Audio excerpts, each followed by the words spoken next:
Good evening, good evening. I mean, not good evening, good afternoon, my bad. It ain't evening yet. Wait, wait a little bit before y'all come in here. For this horrendous attack, let us all come together and condemn Dowd wrote on Blue Sky. Alright, so he was fired for saying that. And Dr. Umar also put out a statement, and I'm trying to wonder what's going on with the school. I don't want to hear you talk about nothing but the school. Okay? Nothing but the school, and that's it. And nothing but why you tried to lie and say your account was froze. Okay, and that's enough for that. Let's get into this from law and crime.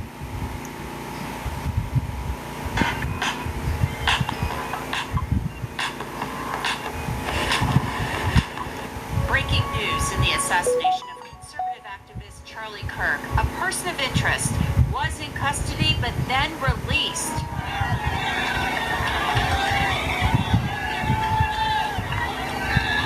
That was Kirk, just before an assassin took his life, doing what he had done thousands of times before, talking to college students. Tap screen, please.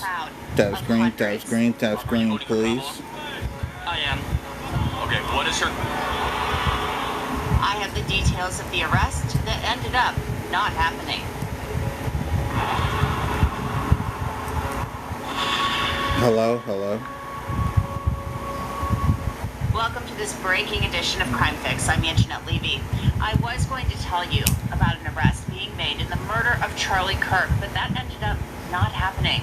A person of interest was taken into custody and questioned, but then released. And this is actually the second false start in the case in just a matter of hours. Charlie Kirk was a conservative activist who woke up this morning and traveled to the campus of Utah Valley University in Orem to speak to college students. It was something that Kirk loved to do. He was the founder of Turning Point USA, and he had done this thousands of times before. Take a look.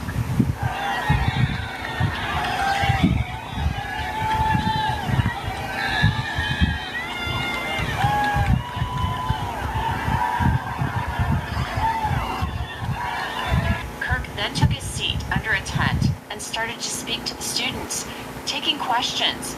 It was 20 minutes into the event, around 12:20 Mountain Time, when someone in the crowd asked a question about gun violence, and at that very moment, the assassin fired.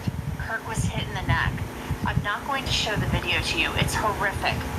God, no, please do not show that video. Father of two young children started to bleed out immediately. Tap screen, please. Tap screen, please. Kirk's bodyguards Please rushed tap him into an screen. SUV in the hope of saving his life, and he was taken to the hospital, but nothing could be done.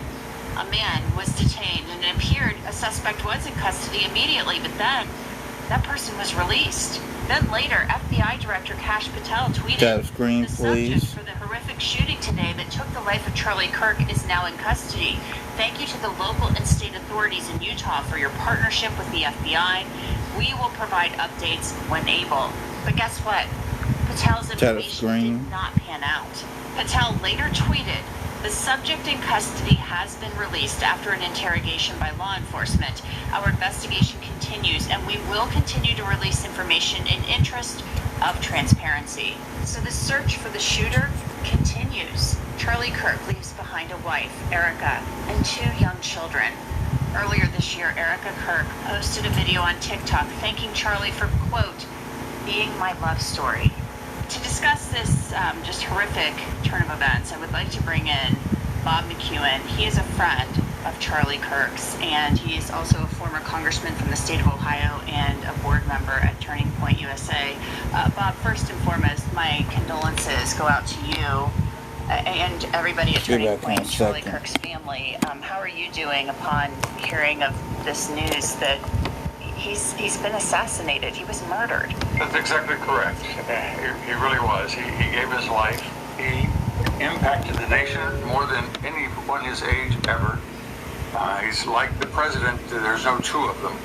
And it's hard to grasp where we are. He was winsome. He spoke truth. He had nothing to fear. He would just go on a college campus and sit in a chair and just share truth about life, liberty, the right to pursue happiness, and a firm commitment to his Lord and Savior Jesus Christ. He was uncompromising, which then knew that the haters were...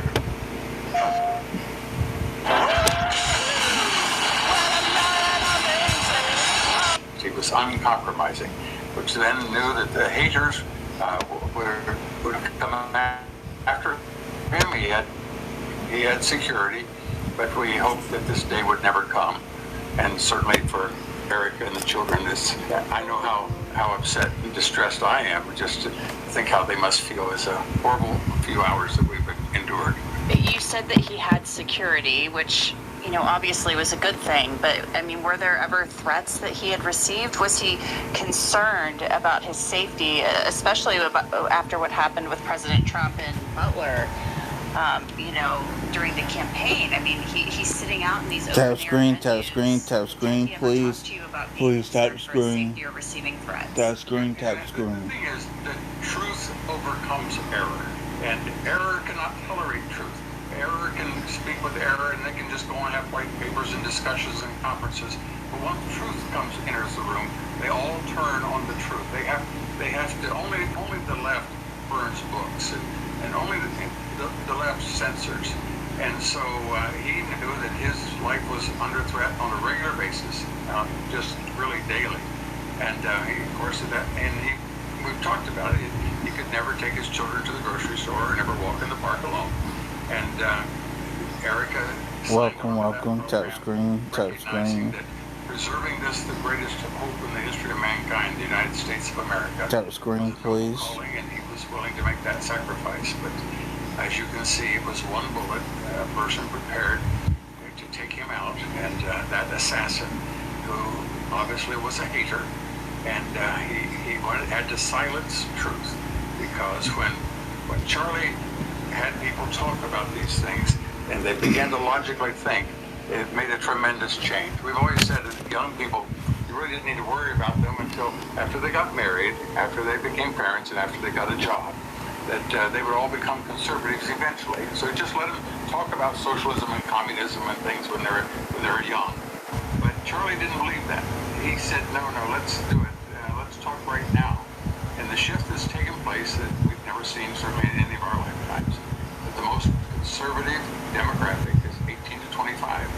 And it's no small responsibility that he did that across the nation and began to stand up after all of the lies that went on about COVID and you need to stand so many feet apart and you can't be there for your parents' funerals and all these things that the young people began to question. Now, what is that? When they questioned, he was there with truth, and truth was winning, and that's why they had to take him out.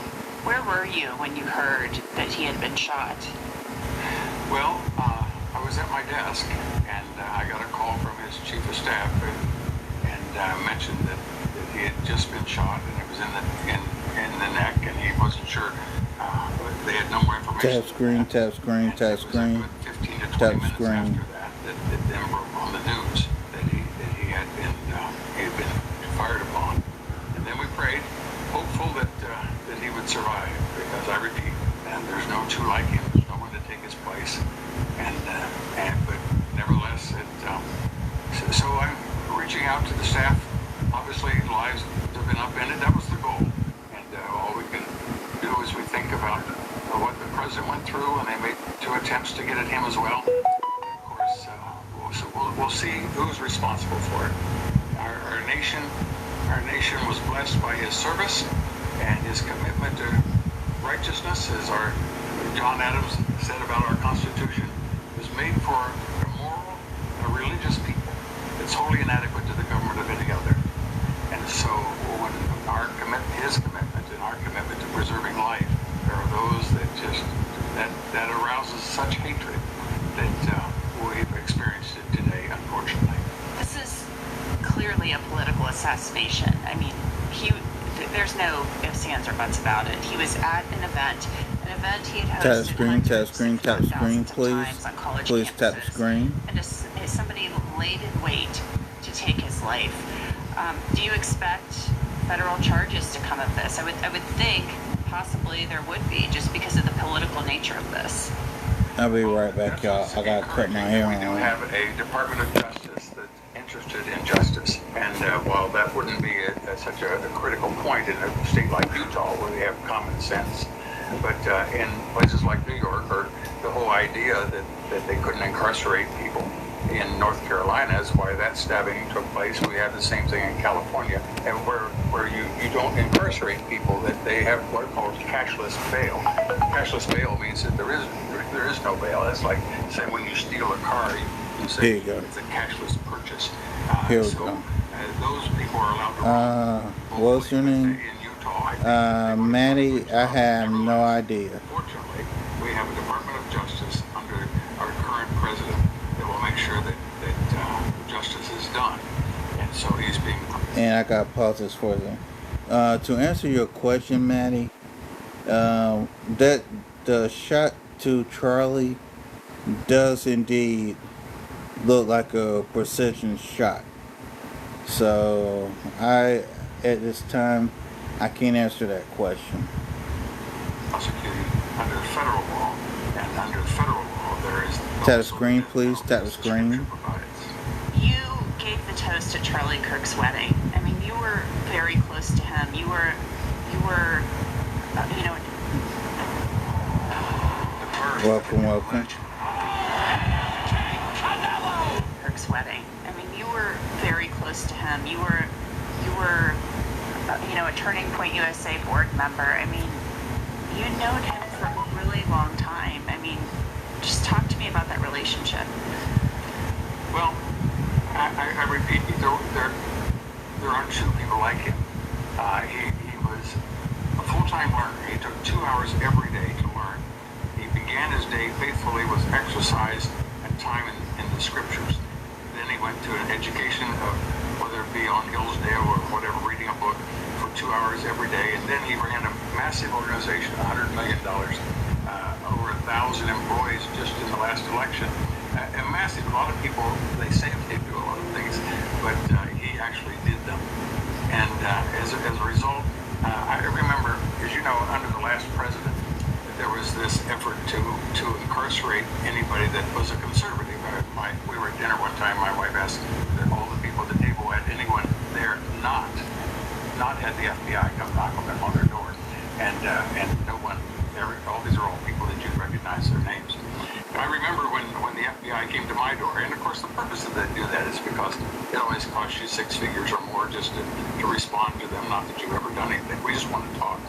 And I remember when they first came to our door under the last Department of Justice, which was so corrupt. And I remember Charlie said, "Bob, I'm with you. I've got your back." He was an ultimate friend. I thought, here's this little young fellow, younger than my children, and he was just so steady and so strong. And the President of the United States, indeed, an entire nation relied upon him for his strength.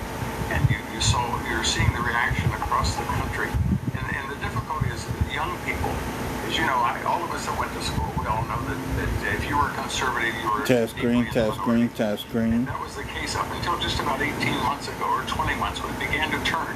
And now you see when he shows up, just 2 years ago, Turning Point, when we would try to book him into a venue, the left-wing universities would make it impossible to speak. And if he was attacked, they wouldn't interfere, they wouldn't protect him when they were shouted down, and all the things that the left does to truth, because truth overcomes error. And so they have to shout him down, they have to silence them, they have to prevent them, drive people away. But about 18 months ago, all of that began to become so overwhelming that the kids began to show up in such numbers that they weren't able to do that anymore. And as you saw just today, that when the crowd was over 3,000 kids, as far as you could see, and the difficulty at that venue was the sound was not strong enough for all of the people that were there. Like and share the live, please. Taking place to our country. You see it at religious, spiritually, churches, particularly Catholic churches, but many churches there's a growth Bible sales this year are up 22% over last year. Young people are turning back to faith and to faith in their country. And he played no small part in that. And if that's doubted at all, I think you can ask any kid on any campus, and they can say, yes, I thought I was alone a couple years ago. Now I see, because of what Charlie said and did, I can see that I wasn't alone. People began to show up. And that's what's so encouraging about America. Is so excited. I'm more positive about our country I've ever been in my life. And that's why the haters are just so frightened, because they see America being restored to its roots. And he gave his life for that cause. Bob, you had mentioned earlier Charlie Kirk's wife, Erica. Just a beautiful woman. He has these beautiful children. I just can't even imagine what she is going through tonight. Well, she is an exceptional woman. They've made great efforts to reach the young people. My two granddaughters just went to the... At Rhea_Ray facts. Just because we don't agree with one another, don't mean that, it gives you the green light to take a life in any way, shape, or form. In July in Texas, in which young, successful females got up and talked about purity before marriage, and the privileges of being a wife and mother, and having children, and all the things that bring genuine happiness, which of course the left diminishes. And I think about Erica. She was bright and talented, and when she was being interviewed for a job at Turning Point, it was a very beneficial circumstance for Charlie, because it was a high position, and they went out and for over 2 hours he asked basic questions. How do you handle this, and how do you feel about that? And at the very end, she said, well, what do you think? And he said, let me tell you, I'm not going to hire you, but with your permission, I would like to date you. Thank you for following. So she went back, and her girlfriends and her mother and everything said, how'd it go? And she scratched her. She said, I don't know. But they felt very, very deeply in love. They're just two wonderfully, exceptionally mature people, American citizens. She's a daily communicant to her church, and it's a tragedy that we must remember her in prayer and uphold her to have these babies and now to be alone. I can't even imagine, and my heart goes out to her. I don't care what your politics are. This is a tragedy, and it's horrible. It should not have happened. Bob McEwen, thank you so much for joining me. I really appreciate your time. Thank you for caring. And here we go. Enrolling in Arizona online. I got something else for y'all. Hold on. It's a wonderful university with several reputable programs. The FBI has just released this photo of a person of interest in connection with the horrific killing of Charlie Kirk from yesterday. And this comes as they provided new updates and evidence today as they raced to find this assassin. The conservative influencer was in the middle of debating a member of the public during an outdoor event at Utah Valley University when Tap the screen, please. Chaos Please tap the screen. A shot that has been heard around the world. We are going to break down what we just heard with former FBI and CIA agent Tracy Walder. Welcome to Sidebar, presented by Law and Crime. I'm Jesse Weber. Charlie Kirk, co-founder of Turning Point USA, a stalwart friend to some of the most well-positioned people in our government, and yes, a controversial online presence with millions of followers, is dead at the age of 31. This is a dark day for our country. I talked about this on social media yesterday. I'm going to say it again. We cover some of the worst evils in this country almost daily, and I was still sickened and shocked and disgusted by what I saw yesterday. And I just tell everybody out there, please think about and pray for Charlie Kirk's family and friends, because they are now left with the new reality of pain and loss and confusion that victims' family members deal with every day in this country. This married father of two, he is credited with rallying young Republican voters during the 2024 presidential election.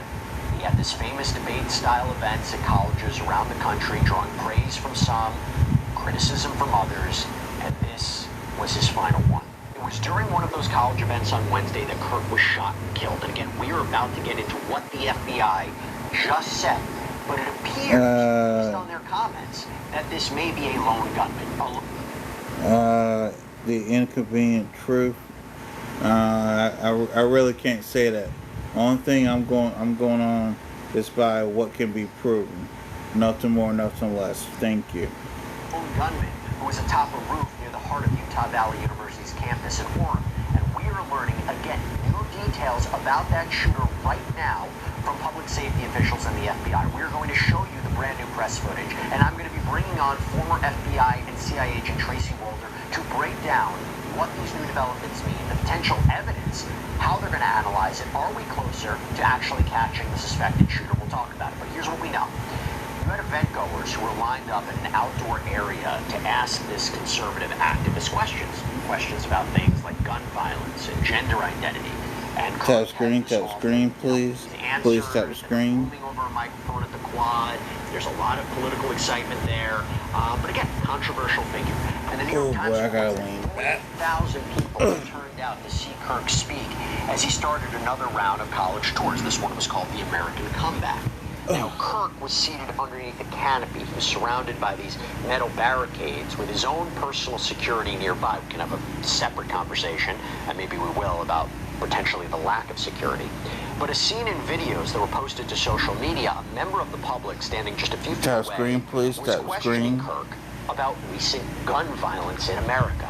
So, do you know how many transgender Americans have been mass shooters over the last 10 years? Too many.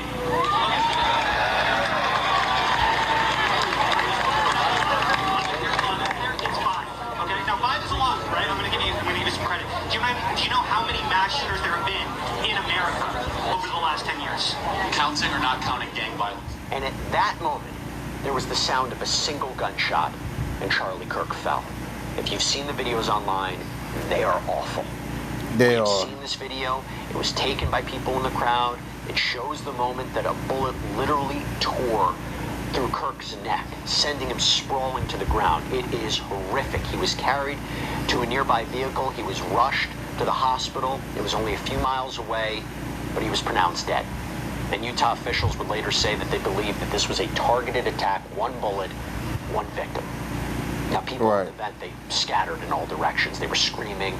They were falling over another. They were falling over one another. They were trying to figure out where the shots were coming from and if more bullets would be fired. I imagine it was a very chaotic scene. Building, the Losi Center. It's about 150 to 200 yards away from the gathering on the quad. And an unverified video that was posted to social media, it appears to show a person laying down on top of the building. Now, law enforcement has not confirmed this video, nor have they said this figure on the roof is the shooter. But let's talk about what they did say, okay? This is new. So Utah's Commissioner of Public Safety and the FBI Special Agent in charge of the investigation provided brand new updates Thursday morning. Tap screen, please. Please tap screen. Buying the right equipment for your shop is an important investment. Elite Metal Tools has the gunman, and that is what we want to talk about right now. So, what have they learned about him so far? How was he able to get away? Take a look. Through all that work last night, we were able to make a few breakthroughs. We were able to track the movements of the shooter. Starting at tap screen, please. Tap screen, please. Arrived on campus. Thank you. Campus. We tracked his movements onto the campus, through the stairwells, up to the roof, across the roof to a shooting location. What you're listening to at Mother.Dester. This is Law and Crime, giving their information on the unaliving of Charlie Kirk. After the shooting, we were able to track his movements as he moved to the other side of the building, jumped off of the building, and fled off of the campus and into a neighborhood. Our investigators have worked through those neighborhoods, contacting anybody they can with doorbell cameras, witnesses, and have thoroughly worked through those communities, trying to identify any leads. Tap screen, please. This individual, we're not going to release that at this time. We're working through some technologies and some ways to identify this individual. If we are unsuccessful, we will reach out to you as the media and we will push that publicly to help us identify them. But we're confident in our abilities right now, and we would like to move forward in a manner that keeps everyone safe and moves this process appropriately. And the FBI also revealed they found the suspected murder weapon. This morning I can tell you that we have recovered what we believe is the weapon that was used in yesterday's shooting. It is a high-powered bolt-action rifle. That rifle was recovered in a wooded area where the shooter had fled.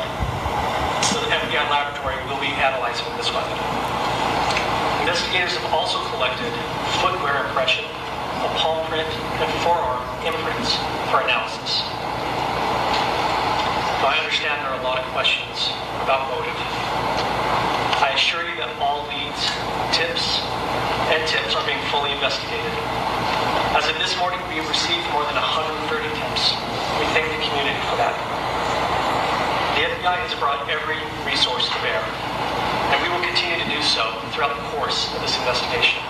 Also, this is just coming out from the Wall Street Journal. They're reporting that the ammunition that was used by Charlie Kirk's killer, it may have been engraved with transgender and anti-fascist ideology. If that is true, that makes a potential motivation for this killing a lot more clear, but we will see. We'll get more updates on that. Now, while officials aren't releasing very many details about the shooter's identity, they implied that he was able to blend in with a crowd on a college campus. So what I'll release about the suspect is the suspect blended in well with a college institution. We're not releasing any details right now, and we will soon. But right now we're not. But that individual appears to be of college age. We are. I'll be right back, y'all. Yes, room break. Very, very interesting. And the Public Safety Commissioner also pointed out Tap screen. right, for American history, September 11th, and how law enforcement is once again coming together with one goal. Historically, on 9/11, law enforcement has come together as a group to recognize and honor those who sacrificed to preserve the ideals of this country, the freedoms of this country.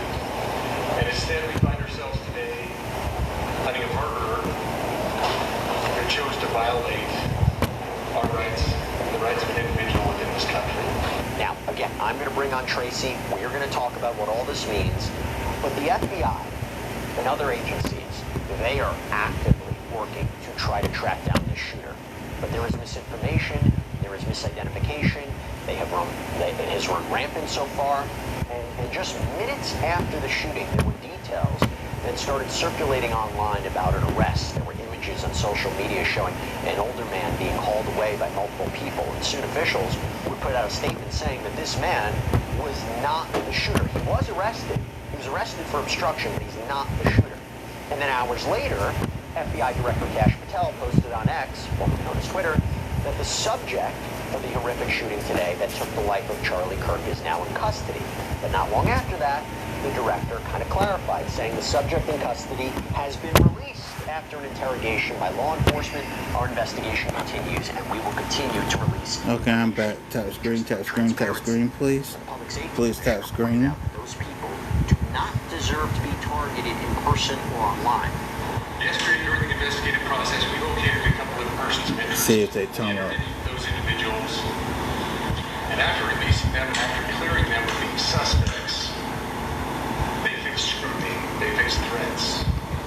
We asked the public to be patient with the investigative process. These individuals were not suspects, nor people of interest. We ask that you do not impose those people in that investigative process. They don't deserve that harassment for being subject to that. It does make you wonder, is that why they are not releasing video of the suspected shooter? We're going to talk about that. Now, there have been makeshift memorials that have sprung up on campus, and some people gathered at the state capitol in Salt Lake City to remember Charlie Kirk. Others paid tribute at Turning Point USA's headquarters out in Arizona. President Donald Trump was one of the first people to confirm that Kirk had indeed died, spoke from the Oval Office Wednesday night. Charlie was a patriot who devoted his life to the cause of open debate and the country that he loved so much, the United States of America. He fought for liberty, democracy, justice, and the American people. He's a martyr for truth and freedom, and there's never been anyone who was so respected by youth. Tap screen, please. Moment for America. Please tap screen. Charlie Kirk traveled the nation, joyfully engaging with everyone interested in good faith debate. His mission was to bring young people into the political process, which he did better than anybody ever. To share his love of country and to spread the simple words of common sense. On campuses nationwide, he championed his ideas with courage, logic, humor, and grace. It's a long past time for all Americans and the media to confront the fact that violence and murder are the tragic consequence of demonizing those with whom you disagree day after day, year after year, in the most hateful and despicable way possible. My administration will find each and every one of those who contributed to this atrocity and to other political violence, including the organizations that fund it and support it, as well as those who go after our judges, law enforcement officials, and everyone else who brings order to our country. By the way, the president just announced that he is giving Charlie Kirk the Medal of Freedom posthumously. Tributes have also poured in on social media.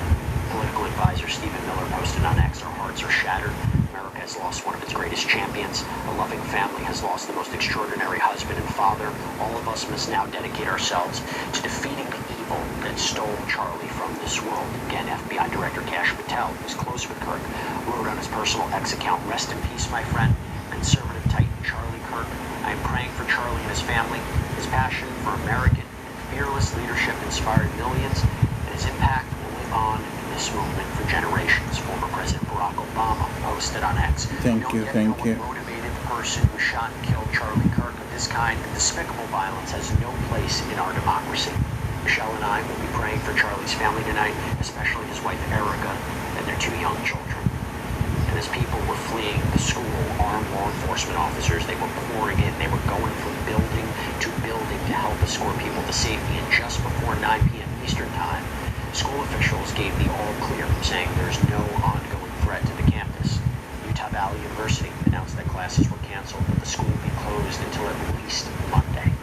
You know we've been on top of the story from the very, very beginning. And we're able to do that, by the way, because of our sponsor, Morgan & Morgan, America's largest injury law firm, a firm with over 1,000 attorneys. You know why they're so big? Because they win a lot. They have recovered over $25 billion for more than 500,000 clients. Think about that. In the past few months, a client in Florida received $12 million after the insurance company offered just $350,000. Out in Pennsylvania, a client was awarded $26 million. That is 40 times the insurer's $650,000 offer. You have another client in Pennsylvania who received $29 million after being offered only $500,000. And even if you think your case isn't worth millions of dollars, why not just start a claim and fight for what you deserve? Morgan & Morgan, they make it so simple. You can start a claim from your phone in just 8 clicks. So if you're injured, you can easily start a claim at I wish I could skip that. By clicking the link below or scanning the QR code on screen.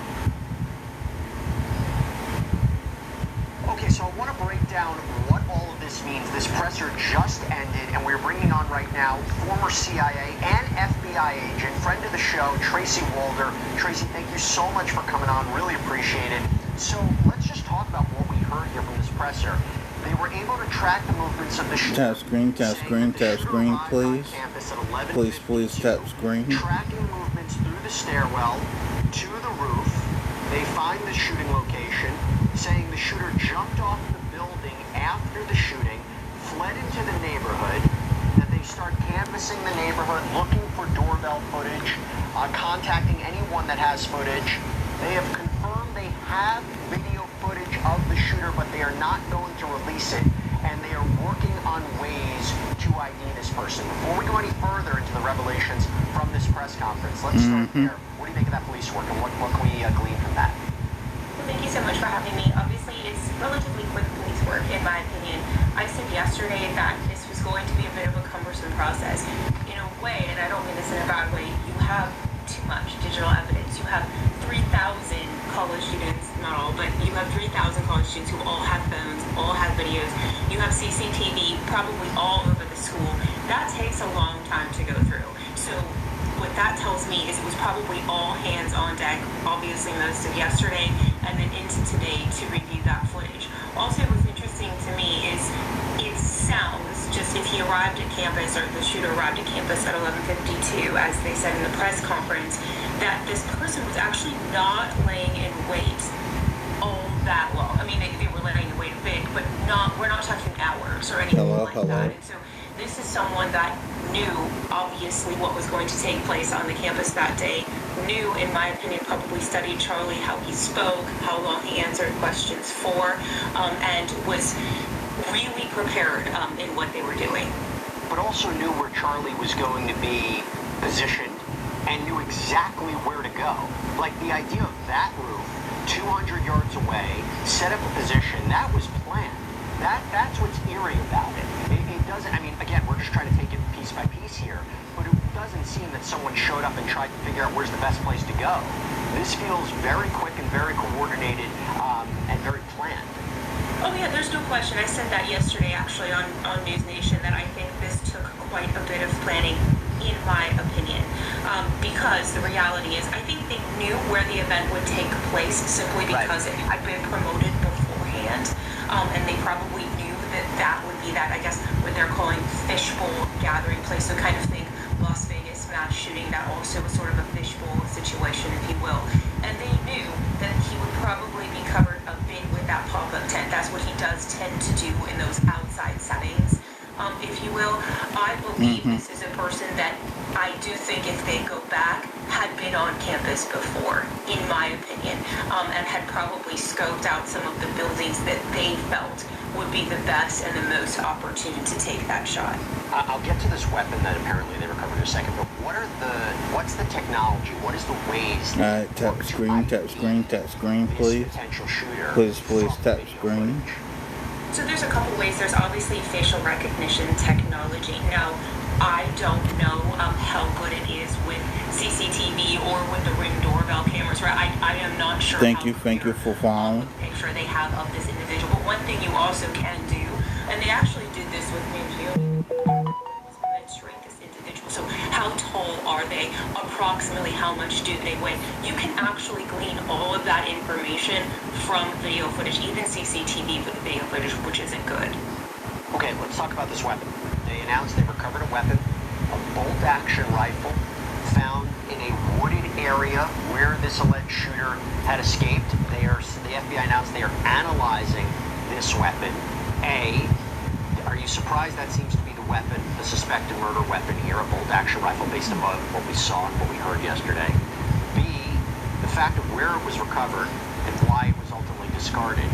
And C, how do they analyze the weapon? So I'm actually not surprised that it was found. That would be the first thing, quite frankly, that someone in a situation like this would do. A bolt-action rifle isn't something that you're obviously going to be able to conceal and run around with, right? Anyone would be sort of picking you off if they saw that. I'm not surprised. I said initially, based on the sound, that this was probably a rifle of some sort. I didn't even need to see it to hear that. It was pretty clear, in my opinion, what kind of weapon this was. I'm not at all surprised it was discarded. I don't know how much evidence they're really going to get off of it. Again, as we talked about before, this person was very prepared. I feel they probably had gloves on in some way, shape, or form, probably had a hat on, any hair was out of the way. So I'll be surprised if it's fruitful in terms of identifying the individual, but obviously would be used later at a trial or something like that. So, in other words, you are hesitant to say they might be able to recover fingerprints from the weapon. However, can they find out where it was registered to? Can they find out who purchased it? Sure. Obviously, all of that is in play, of course.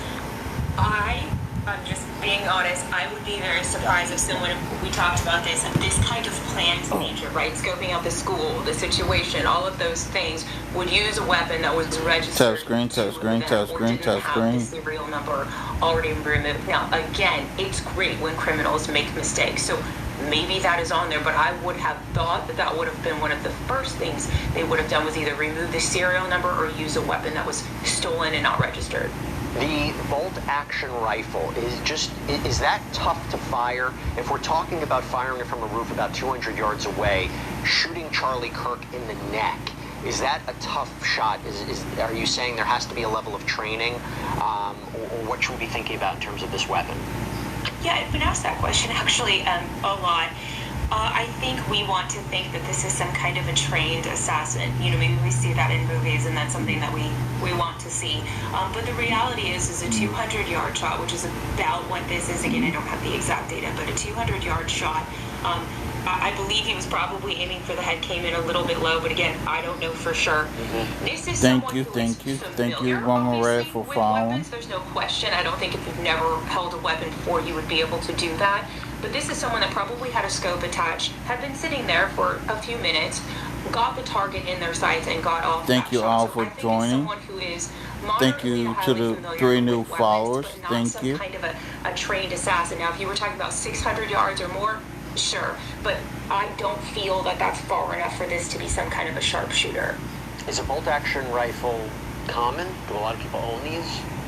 Yeah, I mean, I would say again, it depends on the area, right? I think if you're living in the middle of New York City, right, or Los Angeles, no. But this is Orem, Utah. There is wilderness. There are hunters. There are there is a culture surrounding guns. I live in Texas. People have these, so I think it just depends. To be completely honest, tap screen, please. Okay. Please tap they also screen. indicated that they've recovered a footwear impression, a palm print, a forearm printer impression.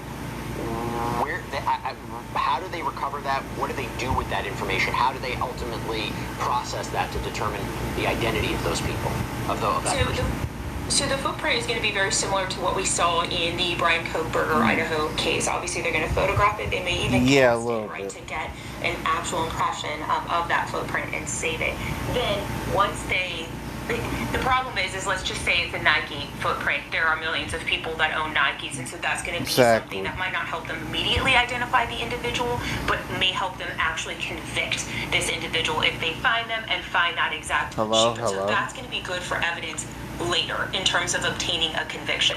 Now, a palm print obviously is not the same as a fingerprint, right? It's not as, there may not be a database registered for that, but what they may be able to recover tap screen, please. We know how great genealogical DNA has been in terms of identifying someone. So if this is not someone in the system, they may be able to do that with a palm print.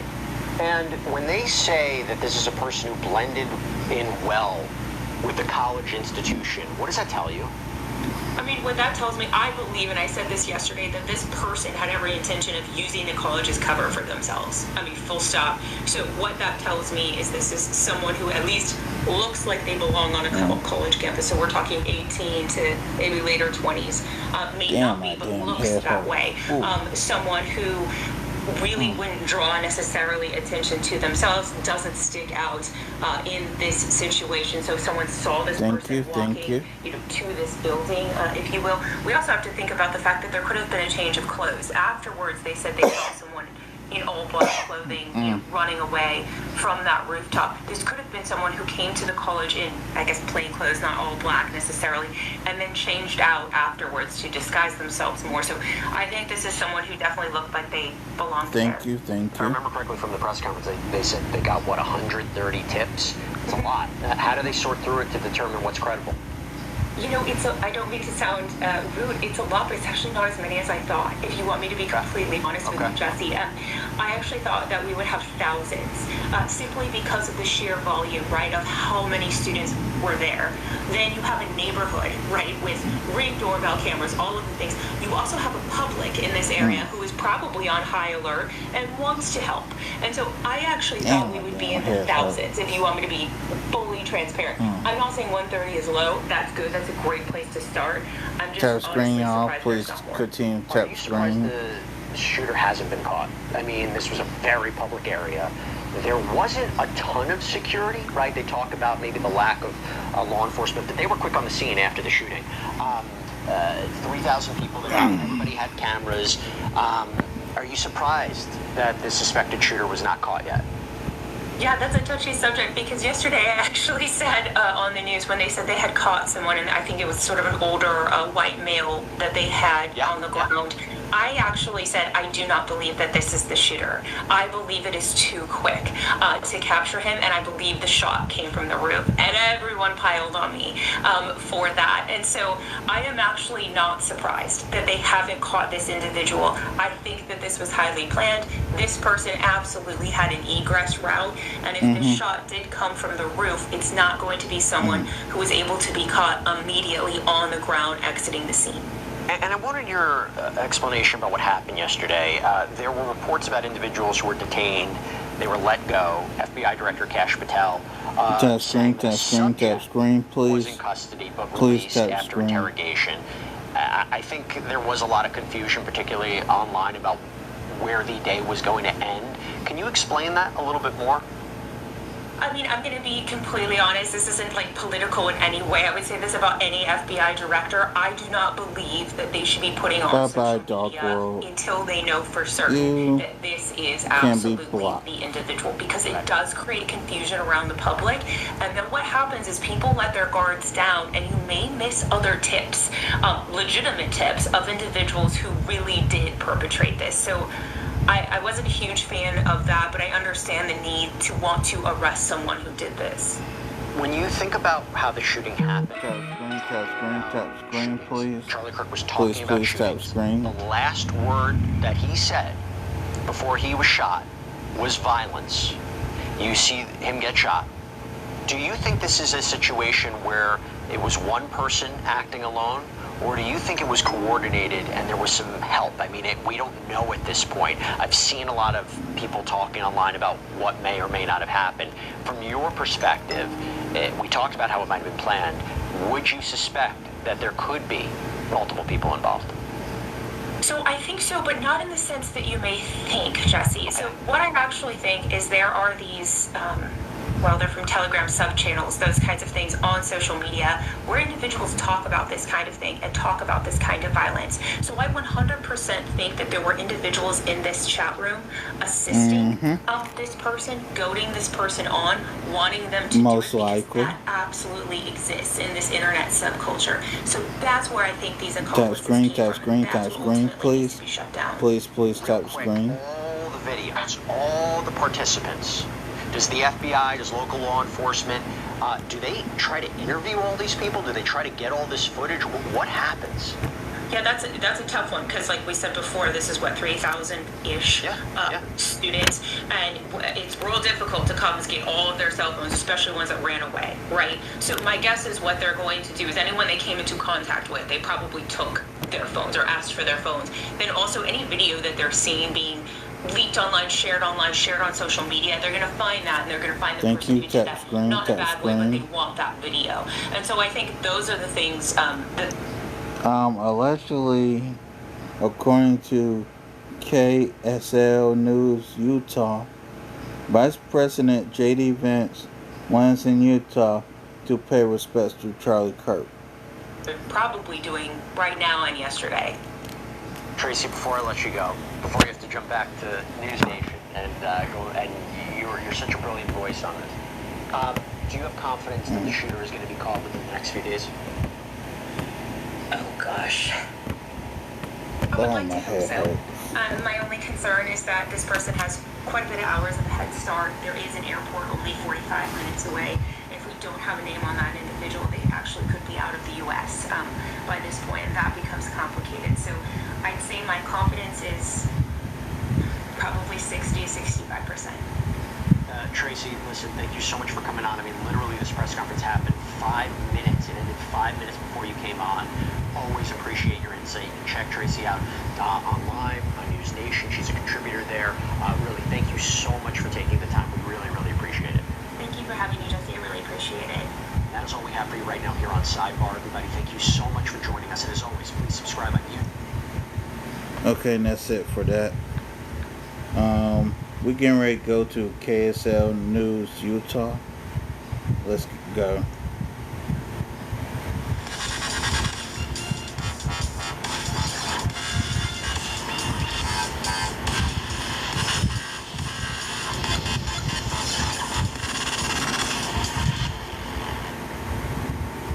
I am now like 3 miles that's postpartum and still trying to navigate all the emotions and everything that comes with it. And generation that politicians are just older. They don't feel that connection. They feel like there's a gap missing there between some of the senior politicians and then, young adults coming up through college. But Charlie Kirk was very good at that, very good at having those campus debates, very good at having those meetings and connecting with that young crowd.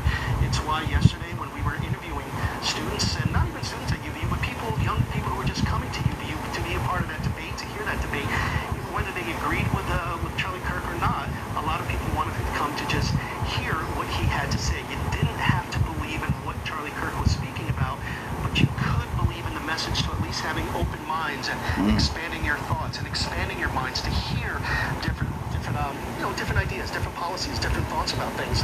And one thing I'm gonna try my best to be here till 5 o'clock Eastern. And that's it, or one way right and that's it. Maybe if you started hearing Tap screen, please. Please tap screen. Maybe you would come around to that understanding, and that's something that a lot of students said that Charlie Kirk provided, that he shared, that he broadened their minds with something like that. And I think that's something that J.D. Vance connected with, because Vance, younger himself, as political, people go, especially on his level. Tap screen, please. So you saw please tap screen. What a tragedy this is, and what a dark day this is, and how much Charlie Kirk meant to the country, especially with those that believed in everything Charlie Kirk had to say. So this here today at Salt Lake City is just another sign of how much the current administration loved Charlie Kirk and loved what he had to say. And sending the vice president here on a day like 9/11, where so many thoughts could be elsewhere, and so many thoughts should be elsewhere, of course, with the anniversary of 9/11, the terrorist attacks in New York and D.C. and in Pennsylvania, the tragedies of the airplanes. The administration thought enough of Charlie Kirk that on this particular day, the Vice President of the United States would come here to pick up the body, to meet with the family and friends, and to then take them down to Phoenix, Arizona, where they are from. That says a lot about this relationship between Charlie Kirk and this administration. Ashley? Yeah, no doubt. And you touched on this, Alex. It is surreal to, see Air Force 2 touchdown on the ground here in our great state and not be celebrating it. This isn't something we wanted. This isn't something that we want our state to be known for. And it is. You know what?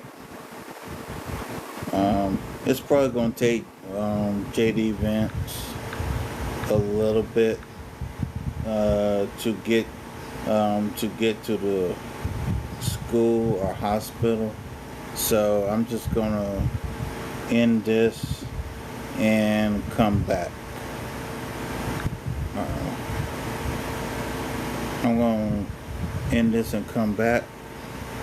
I hope you guys enjoyed the little bit of information I gave y'all. If you're not following me, follow me. And with that being said, I will see y'all later. Wait a minute, hold on, not quite yet. Hold on. I was getting ready to end it. Hold on, y'all. To preliminary information that was shared with law enforcement agencies. Also, a spent cartridge was still chambered, and 3 unspent containing words on them expressing what law enforcement officials described as transgender. And this here is ABC News. It's unclear right now what those markings mean. Authorities are still investigating at this hour. We're bringing ABC News' Jacqueline Lee. She has the latest for us. The FBI releasing these pictures today of someone they are calling a person of interest in connection. Tap screen, please. Please, tap screen, shooter still at large. Authorities saying today they've been able to track the movements of the suspected shooter on campus through the stairwells and up to a roof, where investigators say they believe the shot came from. After the shooting, we were able to track his movements as he moved to the other side of the building, jumped off of the building, and fled off of the campus into a neighborhood. Authorities recovered a high-powered bolt-action rifle from a wooded area, which they say may have been the gun used in the shooting. And they say they have good footage of the suspect. Tap screen. Appears to be of college. Please tap screen. Kirk was shot and killed during an event at Utah Valley University Wednesday. I was 15 feet away, and it was really hard to witness. As the guy said, shooting or shooters or something like that, you just hear the gunshot and I'm sorry. Kirk was a 31-year-old married father of two and founded the conservative advocacy group Turning Point USA and a key player in the Trump campaign. There was controversy over his views on the LGBTQ+ community. Critics also accused him of anti-Semitism, allegations he denied. The president paying tribute today. I'm pleased to announce that I will soon be awarding Charlie Kirk posthumously the Presidential Medal of Freedom. Both House and Senate minority leaders denouncing political violence. Political violence in any form against any American is unacceptable. ABC's Jacqueline Lee is joining me now live in Orem, Utah. Jacqueline, Okay, I just want to get that little bit out. We don't know if JD Vance is going to speak, but if he does, I will come back. Until then, I'll see y'all later. Peace.